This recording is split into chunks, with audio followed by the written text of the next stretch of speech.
Well, welcome back to another episode of the ISO. I'm Meg Kelly, and joining me today is Annabelle Larnard, sophomore guard on the women's basketball team. AB, how's it going? It's going really good. I'm excited to be here on this interview today. So, yeah.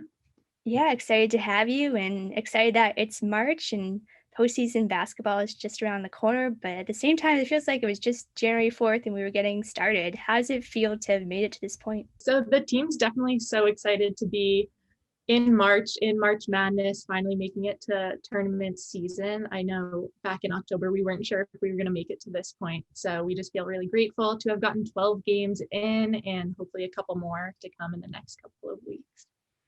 Absolutely. In March, we all know what the 1 year anniversary of that will be, but in April will be the 1 year anniversary of you starting your Frick Yeah Life Instagram account. So shameless self-plug. Tell us how that started and the story behind it. Yeah, so back when we got sent home in the spring, I wanted to do something bigger with my time.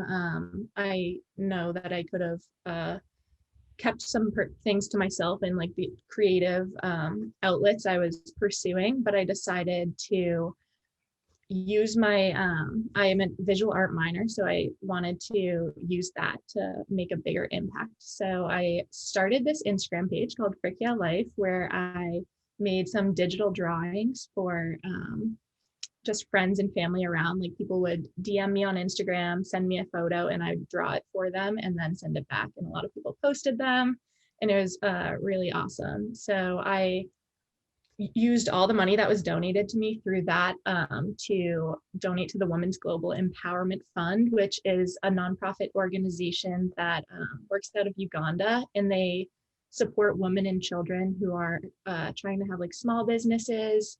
They provide like micro loans and micro financing so that they can start up a company and really transform the economic situation in Uganda and other developing countries. So. Cool. And for your Frick Yeah Life mindset, that was something that's always been with you. And now that you're kind of sharing it with others, has that taken on a new meaning at all to you? Yeah, so I think Frick Yeah Life kind of embodies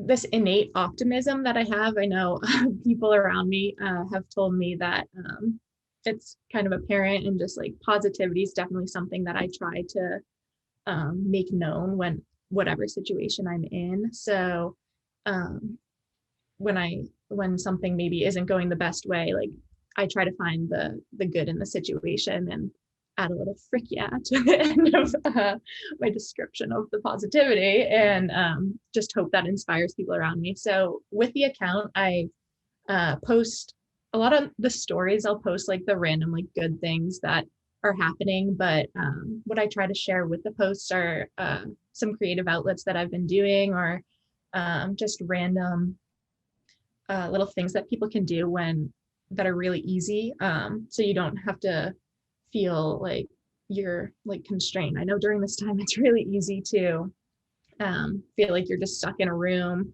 quarantining or just social distancing. So being able to like make paint out of cholera powder and like random things like that, or make jam out of some berries that might be going bad. That's been something really cool for me to try to explore and share that with other people. This year is your sophomore season. I'm sure it's very different in a lot of ways, but what have you learned this year and taken it to the team?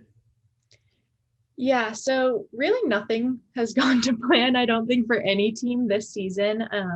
And that's been a really big learning curve for me, and I think for the team as a whole. We have a lot of people, I'm probably the biggest culprit of this, who like to plan and who like to like know what's coming next. So I think being able to be a lot more flexible and adjusting on the fly to certain things, that is a life skill that's going to really end up benefiting us down the road. And especially now during this tournament time, being able to adjust to, who knows if we're playing Lafayette on Sunday, but who knows if something happens and we have to quickly adjust to a schedule change, or even if we advance on Sunday, being able to get the scout right for the next team coming quickly. So yeah, just being able to adjust and being able to rely on one another, I think too, has been a big theme, especially since we're in our own little pod as a team. We haven't really been able to see our families. We weren't home for Christmas. So it's been a long time since we've had that connection outside of our team. And I think it's been really cool to see how close we've gotten, and how much we've been able to rely on one another. Yeah, there's definitely silver linings in anything. And I know this Sunday you mentioned Lafayette's coming to town for the first postseason matchup. How excited are you to be back and playing in the tournament? Yeah, it's been a long time coming. We got sent home on the day of the semifinal last year, and I think the aura about our team last tournament time was we were in it to win it. Like that was going to be our year, and we got felt like it kind of got ripped away from us. So this year, I think we all have that lying behind us. Like for me, I hate that we couldn't do it for Vanessa and Nia last year. So this year, it's like even more of a motivation. Like this is for our seniors, this is for our team, this is for everything we've sacrificed. And I think it'll make it so much more special if we're able to have that mentality and just take it day by day. We have to win the first game before we know we can play a second game. So really focusing in on Lafayette, so we can get it done. Yeah, that mentality definitely serve you well in the tournament and in all things life. Moving forward, no doubt, great things are in store for you. And thanks so much for taking some time today to chat and looking forward to seeing you keep playing on the court.